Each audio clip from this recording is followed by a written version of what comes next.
मुंशी प्रेमचंद जी की अगली रचना प्रस्तुत है सेवा मार्ग, जो कि नारी जीवन की कहानियों से ली गई है। रचना प्रस्तुत है। तारा ने 12 वर्ष तक दुर्गा की तपस्या की। ना पलंग पर सोई, ना केसों को संवारा, ना नेत्रों में सुरमा लगाया। पृथ्वी पर सोती, गेरुआ वस्त्र पहनती, रूखी सूखी रोटियां खाती। उसका मुख मुरझाई कली की भांति था, नेत्र ज्योतिहीन और हृदय एक शून्य बीहड़ मैदान। उसे केवल यही लौ लगी थी कि दुर्गा के दर्शन पाऊं। शरीर मोमबत्ती की तरह घुलता था, पर यह लौ दिल से न जाती थी। यही उसकी इच्छा थी, यही उसका उद्देश्य था। घर के लोग उसे पागल कहते। माता समझाती, बेटी तुझे क्या हो गया है? क्या तू सारा जीवन रो रो कर काटेगी? इस समय के देवता पत्थर के होते हैं। पत्थर को भी कभी किसी ने नहीं पिघलते देखा है। देख तेरी सखियां पुष्प की भांति विकसित हो रही हैं, नदी की तरह बढ़ रही हैं।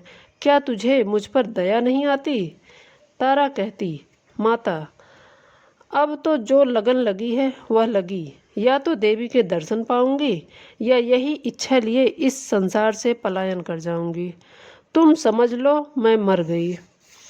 इस प्रकार पूरे 12 वर्ष व्यतीत हो गए और तब देवी प्रसन्न हुई। रात्रि का समय था, चारों ओर सन्नाटा छाया हुआ था।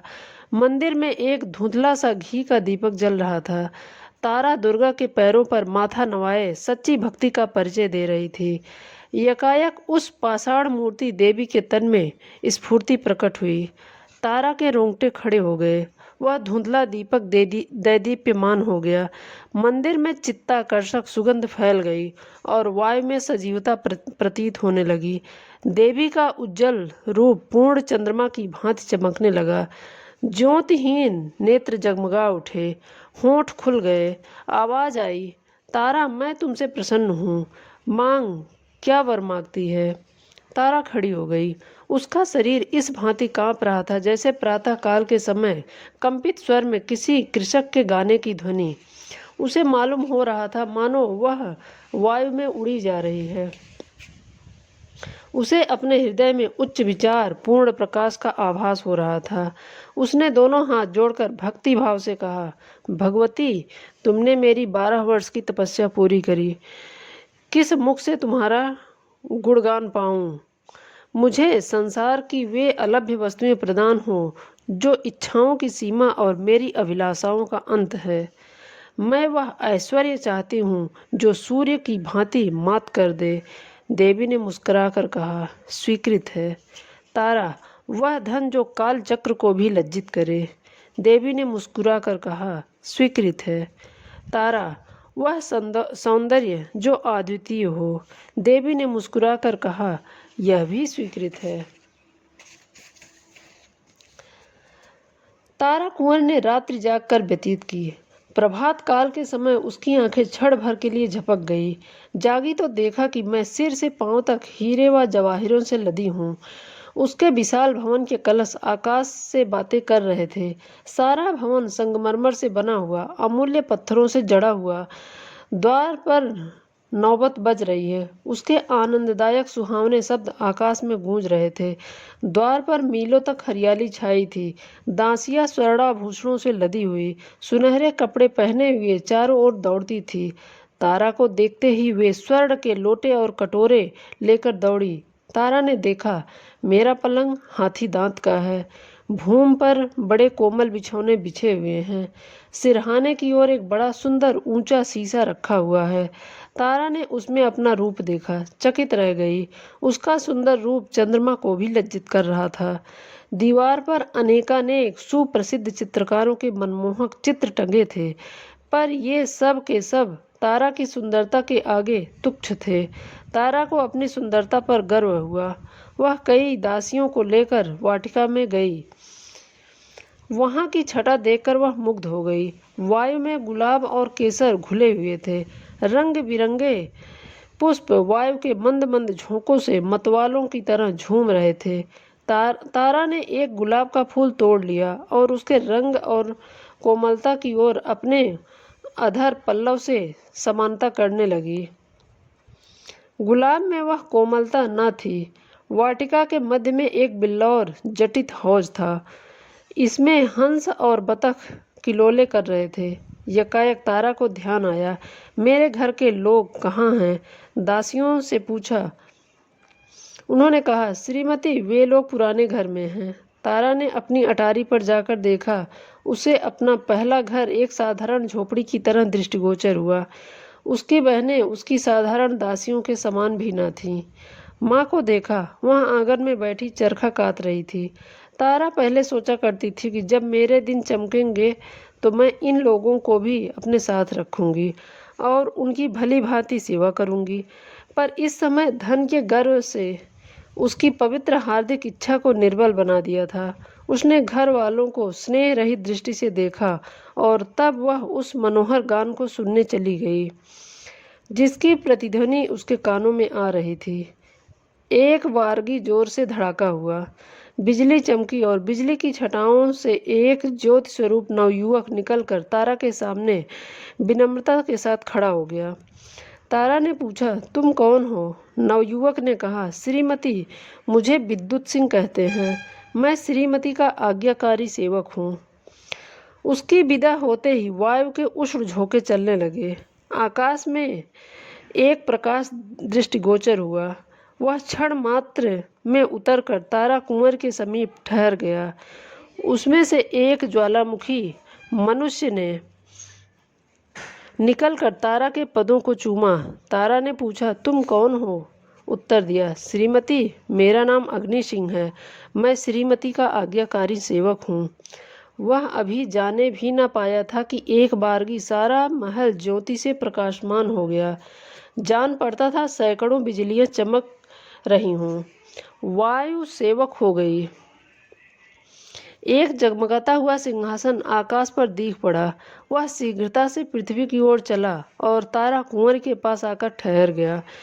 उससे एक प्रकाशमय रूप का बालक, जिसके रूप से गंभीरता प्रकट होती थी, निकलकर तारा के सामने शिष्ट भाव से खड़ा हो गया। तारा ने पूछा, तुम कौन हो? बालक ने उत्तर दिया, श्रीमती, मुझे मिस्टर रेडियम कहते हैं। मैं श्रीमती का आज्ञापालक हूँ।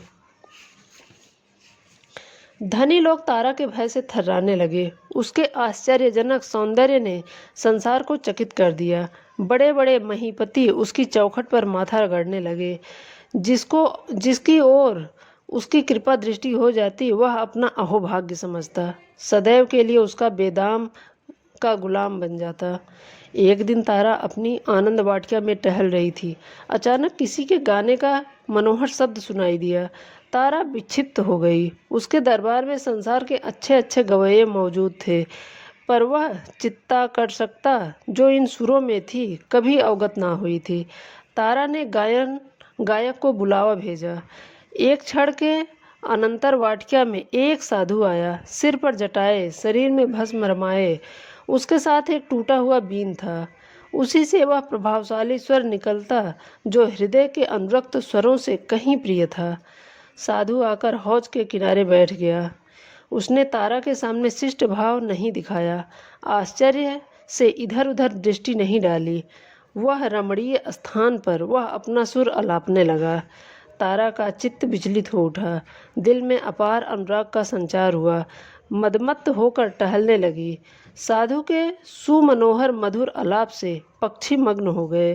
पानी में लहरें उठने लगी, वृक्ष घूमने लगे। तारा ने उन चित्ताकर्षक सुरों से एक चित्र खींचते हुए देखा। धीरे धीरे चित्र प्रकट होने लगा। उसमें स्फूर्ति आई और तब खड़ी होकर नृत्य करने लगी। तारा चौंक पड़ी। उसने देखा कि यह मेरा ही चित्र है। नहीं, मैं ही हूँ। मैं ही बीन की तान पर नृत्य कर रही हूँ। उसे आश्चर्य हुआ कि मैं संसार को अलभ्य वस्तुओं की रानी हूँ अथवा एक स्वर चित्र। वह सिर धुनने लगी और मतवाली होकर साधु के पैरों से जा लगी। उसकी दृष्टि में एक आश्चर्यजनक परिवर्तन हो गया। सामने के फले फूले वृक्ष और तरंगे मारता हुआ हौज और मनोहर कुंज सब लोप हो गया। केवल वही साधु बैठा बीन बजा रहा था। और वह स्वयं उसकी तालों पर थिरक रही थी। वह साधु अब प्रकाशमय तारा और अलौकिक सौंदर्य की मूर्ति बन गया था। जब मधुर आलाप बंद हुआ तब तारा होश में आई। उसका चित्त हाथ से जा चुका था। वह उस विलक्षण साधु के हाथों बिक चुकी थी। तारा बोली, स्वामी जी, यह महल, यह धन, यह सुख, यह सौंदर्य सब आपके चरण कमल पर निछावर है।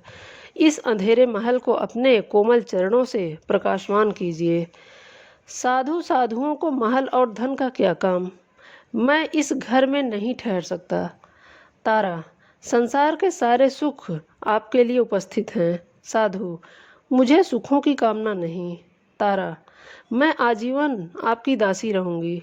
यह कहकर तारा ने आईने में अपने अलौकिक सौंदर्य की छटा देखी। उसके नेत्रों में चंचलता आ गई।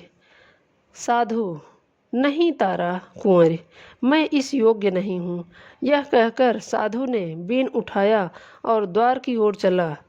तारा का यह गर्व दो टूक टूक हो गया। लज्जा से सिर झुक गया। वह मूर्छित होकर भूमि पर गिर पड़ी। मन में सोचा, मैं धन में, ऐश्वर्य में, सौंदर्य में जो अपनी समता नहीं रखती, यह साधु की दृष्टि में इतनी तुच्छ। तारा को अब किसी प्रकार का चैन नहीं था। उसे अपना भवन, ऐश्वर्य भयानक मालूम होने लगा। बस साधु का एक चंद्र स्वरूप उसकी आंखों में नाच रहा था। उसका स्वर्गीय गान कानों में गूंज रहा था। उसने अपने गुप्तचरों को बुलाया और साधु का पता लगाने की आज्ञा दी। बहुत छानबीन के पश्चात उसकी कुटी का पता लगा। तारा नित्य प्रति वायुयान में बैठकर साधु के पास जाती। कभी उस पर लाल जवाहिर लुटाती, कभी रत्न आभूषण की छटा दिखाती, पर साधु इससे तनिक भी विचलित न हुआ। तारा के माया जाल का उस पर कुछ भी असर न हुआ। तब तारा कुंवरी फिर दुर्गा के मंदिर में गई और देवी के चरणों पर सिर रखकर बोली, माता, तुमने मुझे संसार के सारे दुर्लभ पदार्थ प्रदान किए। मैंने समझा था कि ऐश्वर्य में संसार को दास बना लेने की शक्ति है, पर मुझे अब ज्ञान हुआ कि प्रेम पर ऐश्वर्य, सौंदर्य और वैभव का कुछ भी अधिकार नहीं। अब एक बार मुझ पर फिर वही कृपा दृष्टि हो, ऐसा कुछ कीजिए। जिस जिस निष्ठुर के प्रेम में मैं मरी जा रही हूँ, उसे भी मुझे देखे बिना चैन ना आवे।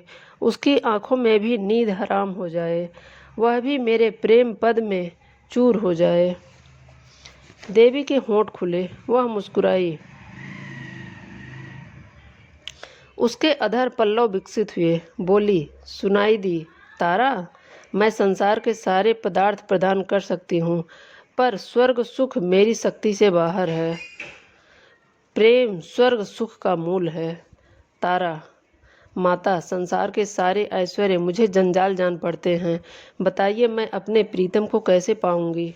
देवी, उसका एक ही मार्ग है, पर वह बहुत कठिन। भला तुम उस पर चल सकोगी? तारा, वह कितना भी कठिन हो, मैं उस मार्ग का अवलंबन अवश्य करूंगी। देवी, अच्छा तो सुनो, वह सेवा मार्ग है। सेवा करो। प्रेम सेवा से ही मिल सकता है। तारा ने अपने बहुमूल्य आभूषणों और रंगीन वस्त्रों को उतार दिया, दासियों से विदा हुई, राजभवन को त्याग दिया, अकेले नंगे पैर साधु की कुटी में चली और सेवा मार्ग का अवलंबन किया। वह कुछ रात रहे, उठती, कुटी में झाड़ू देती, साधु के लिए गंगा से जल लाती, जंगलों से पुष्प चुनती। साधु नींद में होते तो वह उन्हें पंखा झलती, जंगली फूल तोड़ लाती और केले के पत्तल बनाकर साधु के सम्मुख रखती। साधु नदी में स्नान करने जाया करते थे। तारा रास्ते के कंकड़ चुनती। उसने कुटी के चारों ओर पुष्प लगाए, गंगा से पानी लाकर सींचती, उन्हें हरा भरा देखकर प्रसन्न होती। उसने मदार की रुई बटोरी, साधु के लिए नर्म गद्दे तैयार किए। अब और कोई कामना ना थी। सेवा स्वयं अपना पुरस्कार और फल थी। तारा को कई कई दिन उपवास करना पड़ता था। हाथों में गट्ठे पड़ गए, पैर कांटों से चलनी हो गए, धूप में कोमल गात मुरझा गया। पर उसके हृदय में अब स्वार्थ और गर्व का शासन न था। वहाँ अब प्रेम का राज था। वहाँ अब उस सेवा की लगन थी जिसमें कलुषता की जगह आनंद का स्रोत बहता था और कांटे पुष्प बन जाते हैं। जहाँ अश्रुधारा की जगह नेत्रों से अमृत जल की वर्षा होती है और दुख विलाप की जगह आनंद के राग निकलते हैं। जहाँ के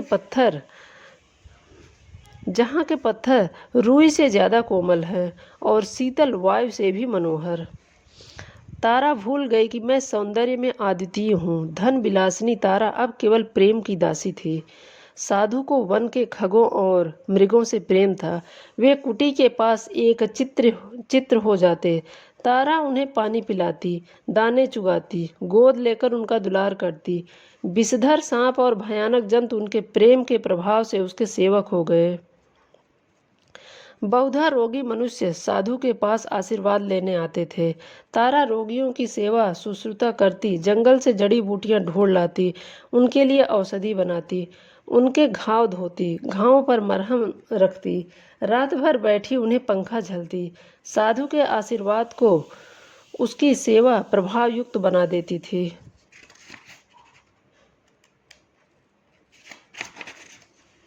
इस प्रकार कितने ही वर्ष बीत गए। गर्मी के दिन थे।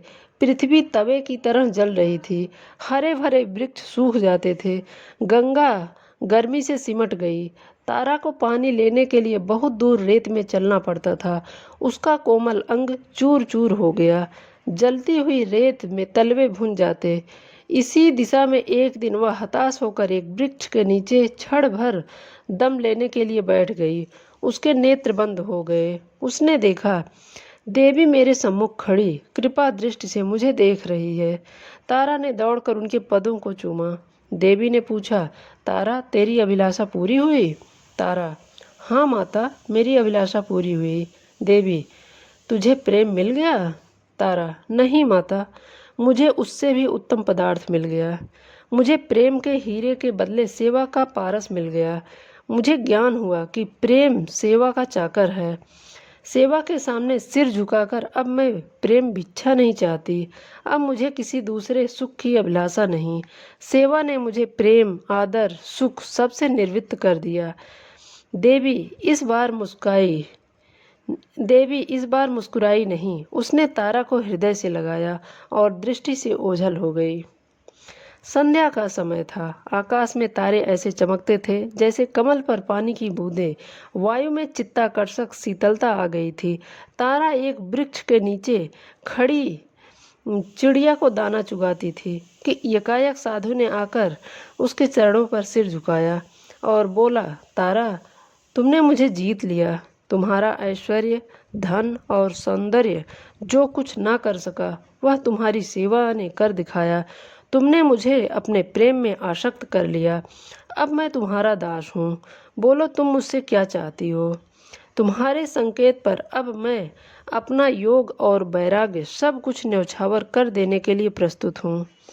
तारा, स्वामी जी, मुझे अब कोई इच्छा नहीं। मैं केवल सेवा की आज्ञा चाहती हूँ। साधु, मैं दिखा दूंगा कि योग साध कर भी मनुष्य का हृदय निर्जीव नहीं होता। मैं भंवरे के सदृश तुम्हारे सौंदर्य पर मंडराऊंगा। पपीहे की तरह तुम्हारे प्रेम की रट लगाऊंगा। हम दोनों प्रेम की नौका पर ऐश्वर्य और वैभव नदी की सैर करेंगे। प्रेम कुंजों में बैठकर प्रेम चर्चा करेंगे और आनंद के मनोहर राग गावेंगे। तारा ने कहा, स्वामी जी, सेवा मार्ग पर चलकर मैं अब अभिलाषाओं से पूरी हो गई हूँ। अब हृदय में और कोई इच्छा शेष नहीं है। साधु ने इन शब्दों को सुना, तारा के चरणों पर माथा नवाया और गंगा की ओर चल दिया। बहुत बहुत धन्यवाद।